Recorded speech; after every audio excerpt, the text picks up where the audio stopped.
Children are the most victimized segment of the population, and actually they appear in the justice system more frequently for victimizations and crimes they've experienced than they do for crimes that they've committed.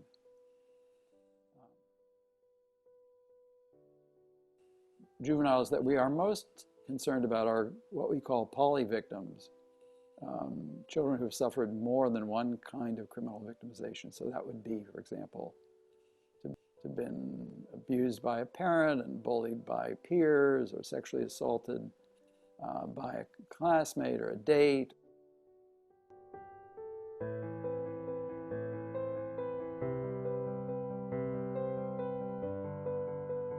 So for girls, really their pathways of criminal justice involvement are tied to their experiences as abuse and trauma. And so a lot of these behaviors are nonviolent. So one of the specific pathways are status offenses. So, because I'm an adult, it's up to me whether or not I want to take classes. That's not a problem. Whereas, if someone who's 15 doesn't go to school, then they can get in trouble for truancy. If I'm away from home for a prolonged period, maybe I'm on vacation or visiting, whereas if a young person, who's 13, 16, leaves home, then it's running away.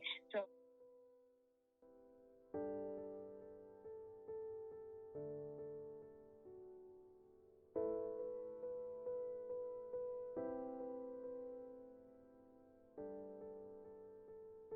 increasingly there are a lot of services that are made available to young people who are in the juvenile justice system, but oftentimes they're pretty far down the path of,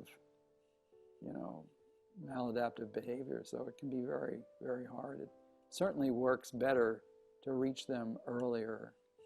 And many of the kids who end up in the juvenile justice system can be identified earlier in their career by looking for kids who are engaged in bullying or victims of bullying, who are having a hard time in school, who have poor relationships with parents and lack of support at home, those kinds of things. Crossing over from child welfare into the juvenile justice system. So, of course, if someone's involved with child welfare, then there's, belief that that child has experienced some form of maltreatment or neglect. And so once a child's in the system, then, or a young person, then, there can be situations where, they're dealing with different trauma, including the fact, that they are separated from their family.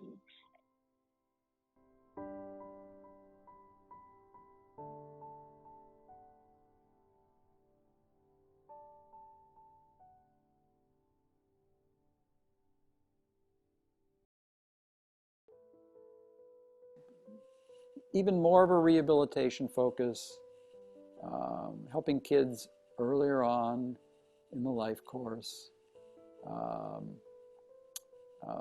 having more supports for families and parenting,